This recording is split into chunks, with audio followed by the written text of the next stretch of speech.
नमस्कार, आप देख रहे हैं स्टेट टीवी इंडिया न्यूज और मैं हूं आपके साथ टिया चौहान। और चलिए बढ़ते हैं इस वक्त की खास खबर की ओर। जांजगीर चांपा जिले के चर्चित करही गोलीकांड मामले में पुलिस ने ऑपरेशन हंट के तहत बड़ी कार्रवाई करते हुए शूटर समेत 3 आरोपियों को गिरफ्तार किया है।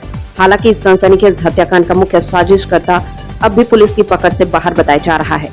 मृतक आयुष कश्यप के पिता सम्मेलाल कश्यप लगातार फरार आरोपियों की गिरफ्तारी की मांग कर रहे हैं।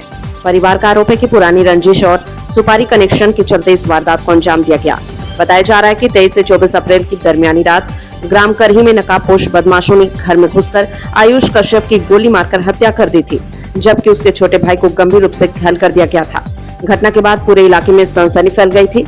मामले की गंभीरता को देखते हुए पुलिस महानिरीक्षक रामगोपाल गर्ग और एसपी विजय कुमार पांडे के निर्देशन में ऑपरेशन हंट चलाया गया।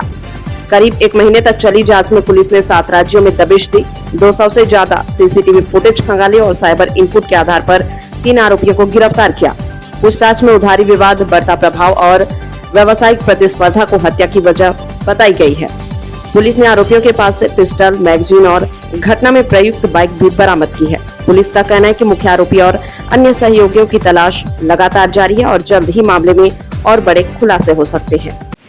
जी, क्या कहेंगे? वो जो केस हुआ था उसमें कुछ कार्रवाई हुई है, गिरफ्तारी हुई है, क्या आप लोग संतुष्ट हैं कार्रवाई? केस हुआ था उसमें अभी कार्रवाई हुई है, लेकिन इसमें वास्तविकता में जो मेन साजिश करता है वो अभी तक पुलिस के शिकंजे में नहीं आया है और इसमें बहुत सारे जांच करने की आवश्यकता है, क्योंकि कुछ जो इसमें साजिश करता है उन लोगों ने ऐसे साजिश करके कुछ और निर्दोष लोगों को मरवा चुके हैं और मुझे पूर्ण रूप से संदेह है इसमें और जांच करें और वास्तविकता में जो साजिश करता है उसको सलाखों के पीछे मैं कहना चाहता हूँ। कौन संदेह क्यों लग रहा है?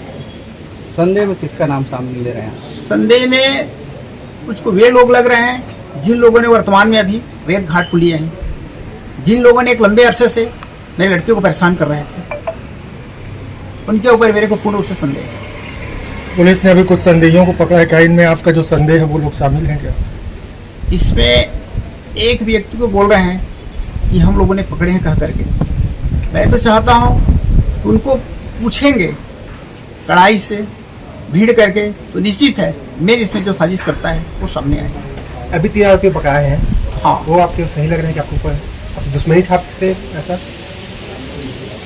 इन लोग भी उनके हिस्से हैं जरूर, लेकिन मेन जो साजिश करता है वो अभी तक मेरे ख्याल से सामने नहीं आया है। आप क्या चाहते हैं? मैं जांच चाहता हूं और बहुत अच्छे ढंग से जांच चाहता हूं ताकि मेन जो साजिश करता है उनकी गिरफ्तारी हो। 23 अप्रैल 2026 की रात ग्राम करही थाना बेर्रा में एक हत्या हुई थी, जिसमें एक आयुष कश्यप नाम के व्यक्ति उसके घर में घुसकर कुछ लोगों ने गोली मारकर हत्या की थी और उसके भाई को गोली लगी थी, जिससे घायल हो गए।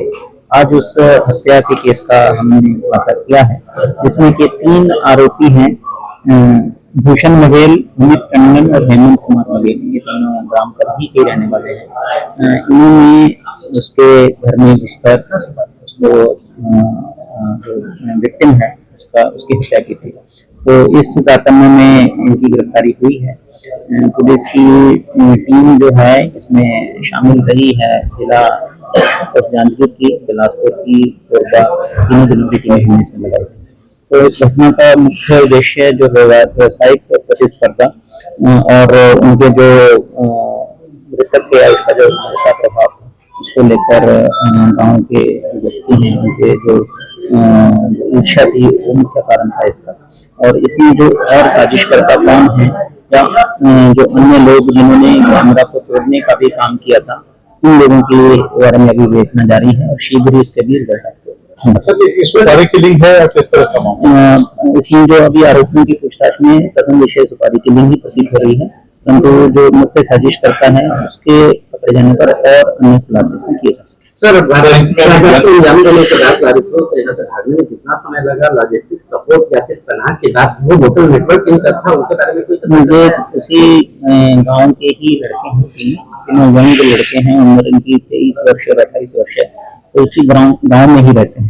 तो गांव में रहकर ही इन्होंने उसके बाद गांव में रहे, इमीडिएटली नहीं भागे ये। उसके बाद उसमें से 2 व्यक्ति अपने रिश्तेदारों के पास गुजरात में गए थे कार्य करने, तो वहाँ से हमें जो टेक्निकल इंटेलिजेंस और ह्यूमन इंटेलिजेंस के माध्यम से सूचनाएं मिली है, जो अन्य संदिग्धों की पूछताछ पर इन पर शक हुआ, तो इनको वहाँ गुजरात से बुलाया गया। गुजरात से इनके आने पर इनसे पूछताछ हुई, उसमें इन्होंने अपना अपराध करने को। सर उनसे क्या गन की बरामदगी हुई? गन की बरामदगी हुई है और उसमें जो मोबाइल भी घटनास्थल से लेके गए थे उसकी भी बरामदगी शेष है। सर ये बाइक यूज जो इसमें की थी इन्होंने, वो भी इसमें रिकवर। सर गन उन्हें कहाँ से प्राप्त हुआ था, क्योंकि ग्रामीण अंचल है ऐसे गन इनके बयान के मुताबिक जो गन है इनको जिस व्यक्ति ने इनको घटना अंजाम करने के लिए बताया गया था उसके द्वारा प्रोवाइड की गई थी, तो इसके बारे में बेचना भी पेंडिंग। सर ये लगातार इस तरह के दूसरी घटनाएं जब कांड होता है तो वो सिर्फ ये मुहरे पकड़े जाते हैं या हथियारों का सिंडिकेट है उनका बैकएंड नेटवर्क तक पुलिस बिल्कुल पूरा तय तक पुलिस जाएगी, जहाँ से भी ये हथियार आया था उसके बारे में भी जांच की जाएगी और जितने भी लोग इसमें शामिल होंगे किसी को बख्शा नहीं जाएगा। सर कितने में डील हुई थी, कितना अभी जो साजिश करता है उसकी गिरफ्तारी के बाद ये चीजें ये बता रहे हैं, लेकिन इनकी अभी तस्दीक होनी बाकी है। बाहर है क्या, अभी फरार है वो? इनके जो कुछ के जो कर्ज थे अपने, जैसे भूपेश ये अमित है और भूषण है, इनके विरुद्ध कुछ कर्ज थे देने कुछ लोगों के, वो जो इनके मुताबिक जो साजिश करता है उसने वो कर्ज चुकाने की बात नहीं की। तो सिर्फ सुपारी इस बात की नहीं कि पैसा मिलेगा, बल्कि इनकी तकलीफों को भी दूर करने की सुपारी। सर जो अट्टा बरामद हुआ वो वेपन है, पिस्टल यूज हुई थी घटनाक्रम में, वो है और उसकी अभी 7.65 3 राउंड है। सर पिस्टल मेकिंग वो सारी चीजें अभी फोरेंसिक जांच के बाद ही पता